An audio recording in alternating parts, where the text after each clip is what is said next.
Hello everyone, Ruby Velasco here again, and today I will be presenting about the first part of Module 9, Basic Radio Hardware. And our learning objective is to briefly learn about the history of radio and to learn about some basic radio hardware and its definition. So first, let's have a refresher on the definition of radio.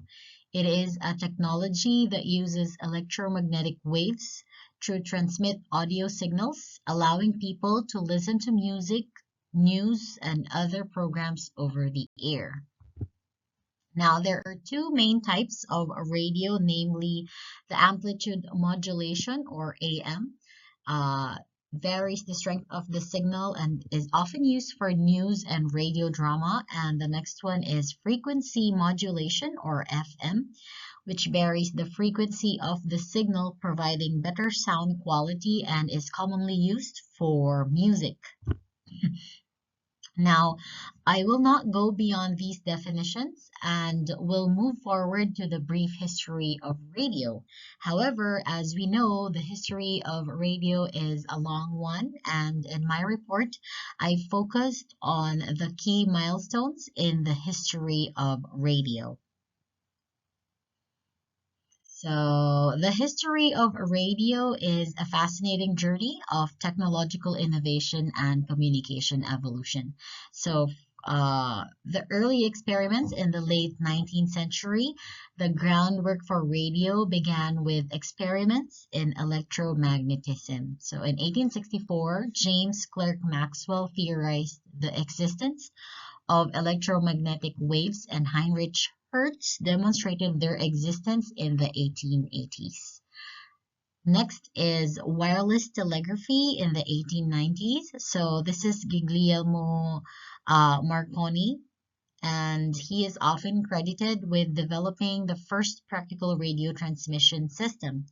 In 1895, he successfully sent and received the first wireless message over a distance, paving the way for radio communication.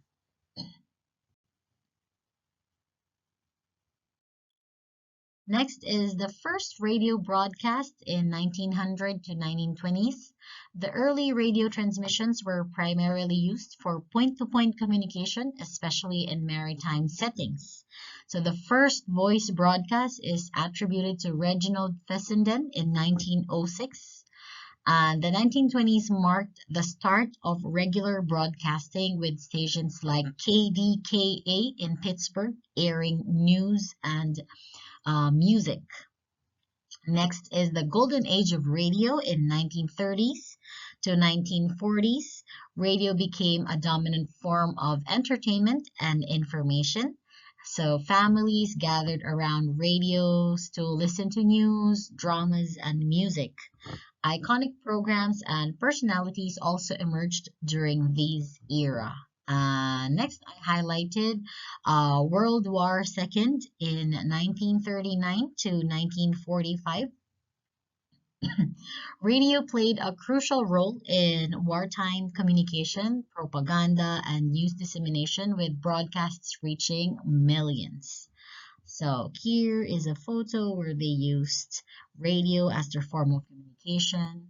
Next is post-war era in growth, and that is in 1950s to 1970s. I only tagged it as post-war era in growth.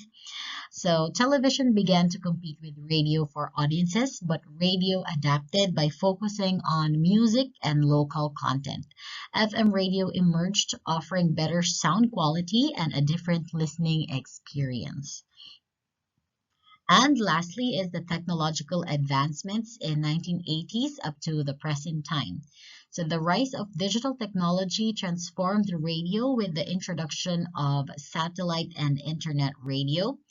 Podcasts and streaming services also became popular, allowing for on-demand listening.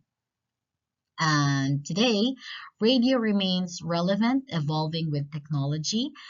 Traditional AM and FM radio coexists with digital formats, and many stations now have online streaming options and podcasts. The radio's ability to adapt has helped it remain a vital medium for communication and entertainment for over a century. Now, let's move forward to some basic radio hardware and its definitions. It consists of several key components that work together to receive and transmit radio signals. And here is just an overview, and I will not go deeply beyond the parts and the definitions. So first is the transmitter. This device converts audio signals into radio waves for transmission. It includes the oscillator, which generates a carrier frequency, the modulator, which combines audio signals with the carrier frequency, AM or FM, and the amplifier, which increases the power of the signal before transmission. Next is the antenna. It converts electrical signals into radio waves for transmission and vice versa for reception. Antennas can vary in size and design based on frequency and application. Next one, we have the receiver. It captures radio signals and converts them back into audio. Key components include a tuner, which selects the desired frequency from the wide range of signals, the modulator, which extracts the audio signal from the modulated carrier wave, and the amplifier, which boosts the audio signal for output. Next, we have the speaker or output device. It converts the electrical audio signals from the receiver back into sound, allowing listeners to hear the broadcasts. Next, we have the power supply. This provides the necessary electrical power to the transmitter and receiver components.